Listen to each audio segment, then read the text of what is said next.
Kumusta sa inyong lahat? Ako si Dra, Ligaya Santos. At ngayong araw ay tatalakayin natin ang isang napakakapana-panabik na paksa, ang okra, isang lihim na sangkap para sa malusog at matibay na buhok. Sino sa inyo ang nakaranas na ng pagkabahala tuwing matapos magsuklay at makita ang napakaraming buhok sa suklay? O di kaya'y kapag nagwawalis sa bahay at napansin ang mga hibla ng buhok na nakakalat sa sahig? Ang pagkalagas ng ilang hibla ng buhok ay normal lamang. Ngunit kapag ito ay naging sobra na at kita na ang anit, ito ay nagdudulot ng malaking pag-aalala. Kapag ang ating dating makintab at malusog na buhok ay unti-unting nanghina at naging manipis, hindi na lang ito tungkol sa buhok mismo. Ito ay nagiging sanhi ng kalungkutan, pagkababa ng tiwala sa sarili, at kung minsan, senyales ng pagtanda o pagbaba ng ating pangkalahatang kalusugan. Marami sa ating mga kababayan ang nagpahayag sa akin ng kanilang pagnanais na sana ay mayroong paraan upang mapanatili ang kanilang kabataan sa buhok. Isang simple, ligtas, at epektibong paraan upang hindi na mag-alala sa pagkalagas ng buhok tuwing umaga. Maaaring hindi nyo alam, ngunit ang solusyon sa inyong problema ay maaaring nasa inyong sariling kusina o munting hardin. Ngayon, buong puso akong magbabahagi ng 4 na paraan para ibalik ang kabataan sa inyong buhok gamit ang isang napakapamilyar na gulay, ang okra. Maniwala kayo sa akin. Kung kayo ay magiging matiyaga sa paggamit nito sa loob lamang ng 7 araw, magsisimula kayong makita ang mga kamangha-manghang pagbabago. Bababa ang pagkalagas ng buhok at unti-unting tutubo ang maliliit na buhok. Ibinabalik sa inyo ang tiwala sa sarili at kagalakan. Bago tayo magsimula, kung sa tingin ninyo ay makakatulong ang mga ibabahagi ko sa inyo o sa inyong mga mahal sa buhay, huwag mag-atubiling mag-like at mag-subscribe sa aking channel at i-click ang pulang notification bell sa ibaba ng video. Ito ay libre, ngunit napakalaking tulong upang magkaroon ako ng lakas at inspirasyon na maghanap at magbahagi pa ng mas maraming kapaki-pakinabang na impormasyon at tips sa inyong lahat. Maraming salamat sa inyong suporta. Ngayon, handa na ba kayong tuklasin ang mga sikreto mula sa okra? Alamin natin kung bakit ang isang simpleng gulay na tulad nito ay may pambihirang kakayahang ibalik ang sigla ng ating buhok. Unang bahagi, pag-unawa sa mahiwagang okra. Marami sa inyo ang marahil ay magtataka, paano naman makakatulong sa buhok ang okra na lagi kong inuulam nilaga, ginisa, o niluluto sa sinigang? Magaling na tanong. Ang pinakamahalagang katangian ng okra para sa buhok ay hindi lang sa pagkain nito, kundi sa isang espesyal na sangkap ang taglay nitong mucilage o laway. Isipin ninyo na ang inyong buhok ay isang puno, ang anit ang lupa, at ang hair follicles ugat ng buhok ang mga ugat. Kapag mataba ang lupa at malusog ang mga ugat, magiging malago at makapal ang buhok. 1. Ang mahiwagang mucilage. Kapag nagluluto kayo ng okra, mapapansin ninyong naglalabas ito ng isang uri ng gelatinous at malagkit na substansiya, tama? Sa medisina, tinatawag itong mucilage. Ang natural na gel na ito ay isang napakagandang natural conditioner at hair mask. Ito ay bumabalot sa bawat hibla ng buhok, nagbibigay ng malalim na hydration, at nagpapalambot ng buhok. Ang sapat na hydration ay nakakabawas sa pagkalagas. Tulad ng isang sariwang sanga na nababaluktot, habang ang tuyong sanga ay madaling mabali. Ang mucilage na ito ay mayaman sa polysaccharides na nagbibigay ng moisture at nagpoprotekta sa buhok mula sa pagkasira. 2. Masaganang pinagmumula ng nutrisyon. Ang maliit na okra ay naglalaman ng maraming mahalagang bitamina at mineral. Ang vitamin A at C ay malakas na antioxidants. Tumutulong ang mga ito na protektahan ang anit mula sa mga nakakapinsalang salik na nagpapalakas sa ugat ng buhok. Ang vitamin K at folate, isang uri ng vitamin B9, ay mga gintong sustansya na nagpapalusog sa hair follicles. Nagpapasigla sa sirkulasyon ng dugo sa anit. Kapag maganda ang daloy ng dugo, mas maraming nutrisyon ang nakakarating sa buhok na nagreresulta sa mas mabilis na pagtubo ng buhok at mas matibay na hibla. Ang mga mineral tulad ng iron at magnesium ay tumutulong sa pagpapalakas ng istruktura ng buhok na ginagawang mas matibay at mas mahirap malagas. Kaya, nakikita ninyo, hindi lamang haka-haka ang okra, kundi isang scientifically proven na gamot na tumutulong sa pagpapalusog ng ating buhok mula sa ugat hanggang dulo, mula sa loob at labas. Ngayon, dumako tayo sa pinakamahalagang bahagi. Ituturo ko sa inyo ang 4 na partikular na resipe mula sa pinakasimple hanggang sa pinagsama-samang formula upang ma-maximize ang benepisyo ng okra.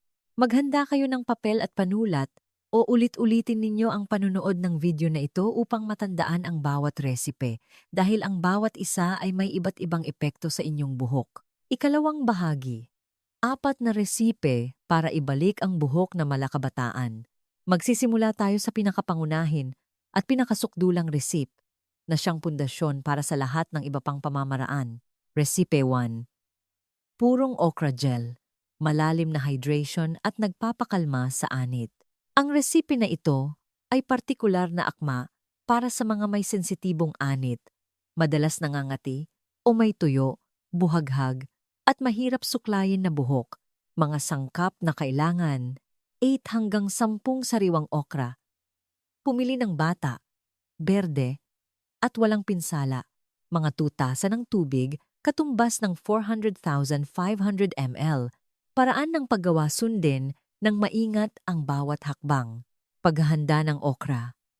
Hugasan ng mabuti ang okra sa ilalim ng umaagos na tubig upang maalis ang anumang dumi. Mahalaga ang malinis na okra para sa kaligtasan. Pagkatapos, hiwain ang okra sa manipis na bilog, mga kalahating pulgada ang kapal, mas manipis ang hiwa, mas madaling ilalabas ang mucilage. Pagluto ng gel, ilagay ang lahat ng hiniwang okra sa isang maliit na kaldero. Idagdag ang 2 tasa ng tubig. Ilagay ang kaldero sa kalan. Sa simula, lakasan ang apoy upang kumulo ng mabilis. Kapag kumukulo na ang tubig, hinaan ang apoy at hayaan itong kumulo ng mahina. Habang kumukulo, dahan-dahang haluin gamit ang kutsara. Mapapansin ninyong unti-unting lumalabnaw ang tubig at nagiging malagkit ito ang mucilage. Ang prosesong ito ay aabutin ng 10 minuto pagsala ng gel. Kapag nakita ninyong malagkit na ang pinaghalong sangkap, patayin ang apoy at hayaan itong lumamig ng bahagya. Dapat mainit-init pa. Maghanda ng isang malinis na bowl at isang cheesecloth o pino na salaan tulad ng ginagamit sa pagsasala ng gata ng niyog. Dahan-dahang ibuhos ang nilutong okra mixture sa cheesecloth, pagkatapos ay pisilin ng mabuti gamit ang kamay upang makuha ang lahat ng malinaw na gel sa bowl. Itapon ang natirang laman ng okra. Ayan! Mayroon na kayong purong okra gel na kasing halaga ng ginto para sa inyong buhok. Paano gamitin? Basain ang buhok gamit ang malinis na tubig. Hindi na kailangan gumamit ng shampoo sa pagkakataong ito. Basta mabasa lang ang buhok at anit. Pagkatapos, gamitin ang tuwalya upang maalis ang sobrang tubig. Mas maganda kung medyo basa pa ang buhok. Susunod, hatiin ang buhok sa maliliit na section. Gamit ang inyong mga daliri o isang malambot na brush, ipahid ng pantay-pantay ang okra gel sa buhok. Tiyaking masapian ang buhok mula sa ugat hanggang dulo at lalo na, dahan-dahang imasage ang anit sa loob ng 10 hanggang 10 minuto. Nakakatulong ang masahe upang mapabuti ang sirkulasyon ng dugo at mas mabilis na masipsip ng hair follicles ang nutrients. Pagkatapos ipahid ang gel, takpan ang ulo gamit ang shower cap o mainit na tuwalya. Hayaan itong manatili sa buhok sa loob ng 30 hanggang 65 minuto. Panghuli, banlawan ng mabuti ang buhok gamit ang malamig na tubig. Mararamdaman ninyo ang lambot at kintab ng inyong buhok mula pa lamang sa unang paggamit. Maging matiyaga at gawin ito ng 2 hanggang 3 beses sa isang linggo. Ang pangangati ng anit ay hihupa at ang pagkalagas ng buhok ay kapansin-pansing bababa. Napakasimple, hindi ba? Ngunit ito ay simula pa lamang. Kung ang inyong buhok ay hindi lang nalalagas kundi tuyo, buhaghag, at may split ends, sa ikalawang resipe, palalakasin natin ang nutrisyon ng inyong buhok. Resipe 2, okra at gata ng niyog, langis ng olive mask, tagapagligtas ng tuyo at sirang buhok. Ang gata ng niyog at langis ng olive ay matagal nang kilala bilang mahiwagang sangkap sa pagpapalusog ng buhok ng ating mga lola at ina. Ang gata ng niyog at langis ng olive ay naglalaman ng fatty acids at vitamin E na may kakayahang tumagos ng malalim sa buhok, nagpapalusog at nag-aayos ng mga pinsala mula sa loob. Para itong naglalagay ng nutritional cement sa mga bitak sa hibla ng buhok. Kapag pinagsama sa okra gel, ito ay magiging isang ultra-hydrating hair mask na kayang ayusin ang malubhang sirang buhok. Mga sangkap. Kalahating tasa ng okra gel na ginawa mula sa Recipe 1, 2 kutsara ng purong gata ng niyog o extra virgin olive oil. Paraan ng paggawa. Ilagay ang okra gel sa isang malinis na bowl. Idagdag ang 2 kutsara ng gata ng niyog.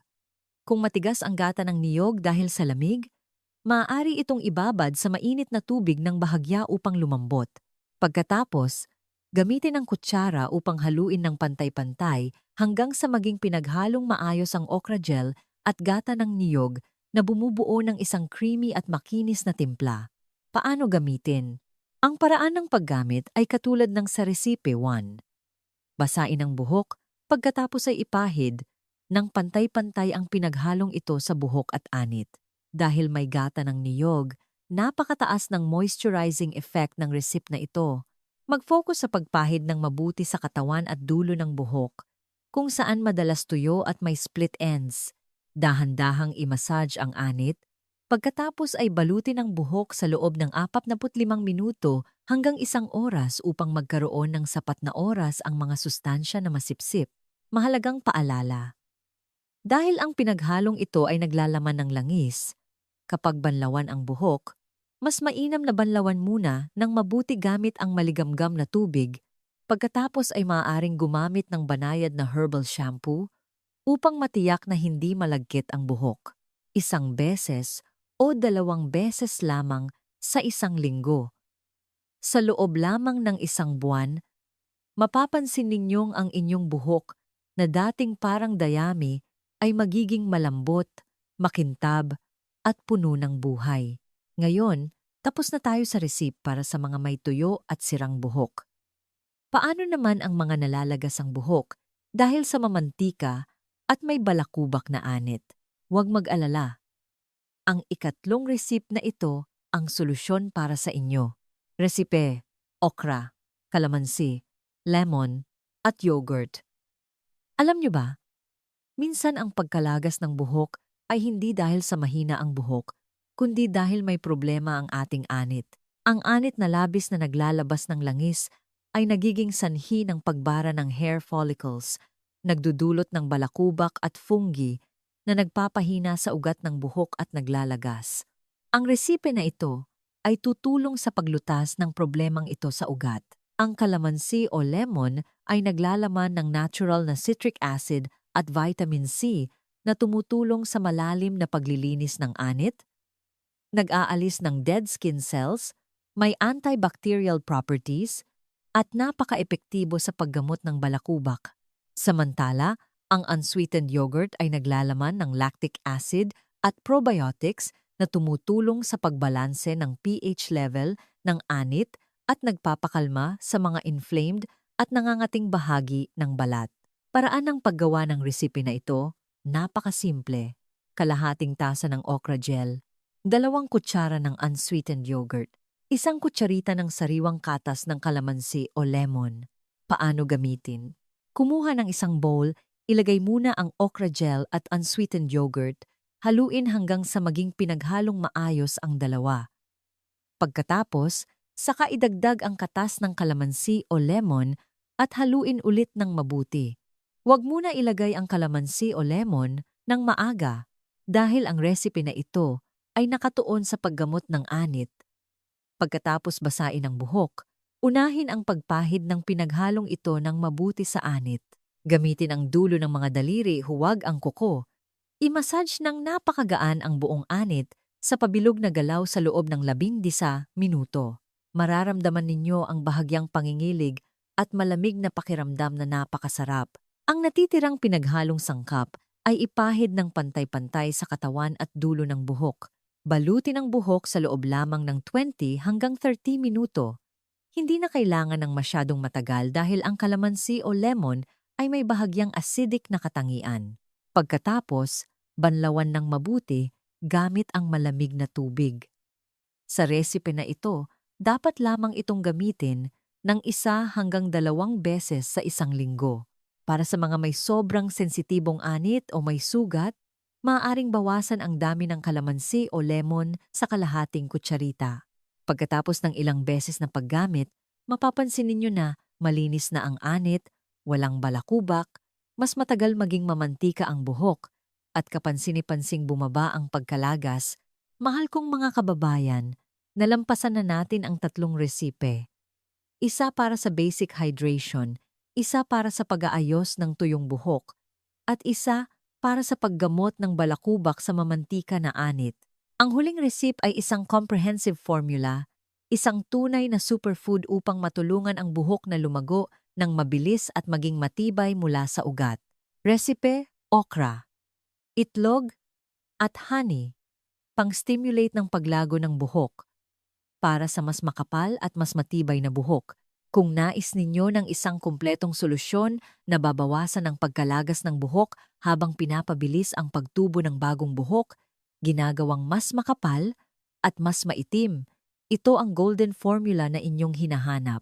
Ang itlog ay mayaman sa protina, lalo na ang keratin, na siyang pangunahing sangkap ng buhok. Ang direktang pagbibigay ng protina sa buhok ay parang pagbibigay ng semento upang muling itayo ang matitibay na hibla ng buhok.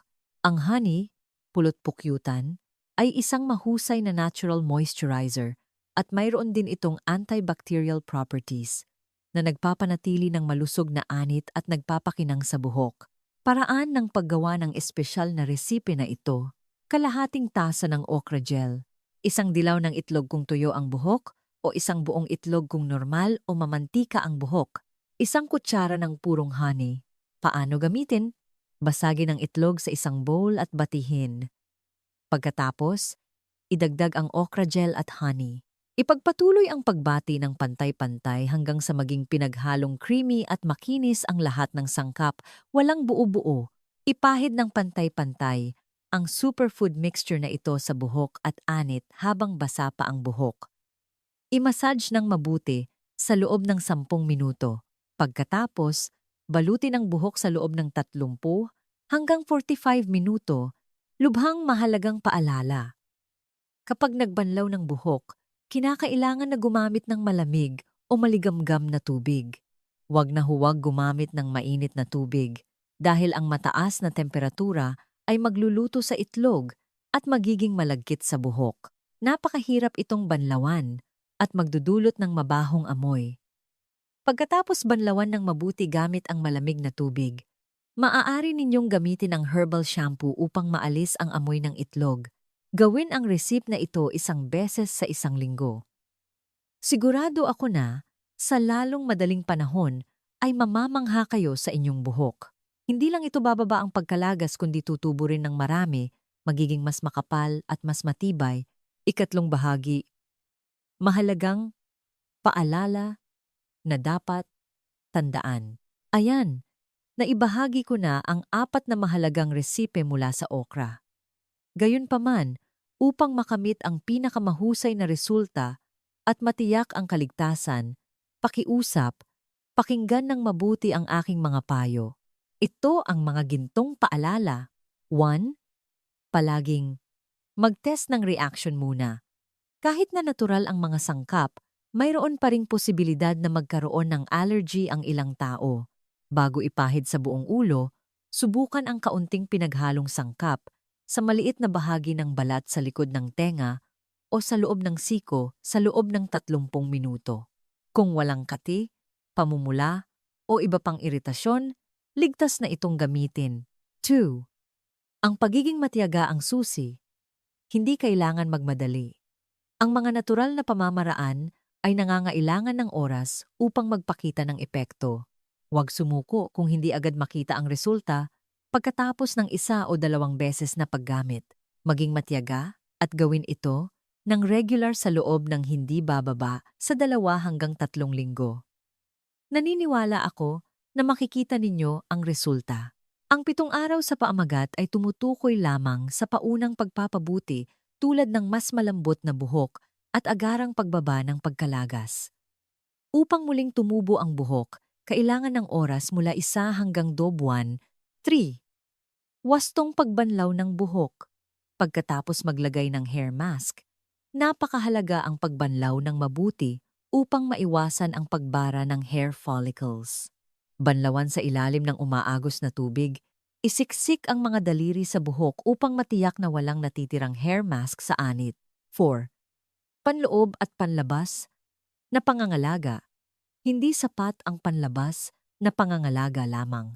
Kailangan din ninyong bigyan ng pansin ang inyong dieta, kumain ng maraming gulay, prutas, uminom ng sapat na tubig, matulog ng sapat, at panatilihing masaya at positibo ang isip. Mahalaga rin ito para sa kalusugan ng buhok at pangkalahatang kalusugan. 5. Kailan? Kailangan? Kumonsulta sa doktor.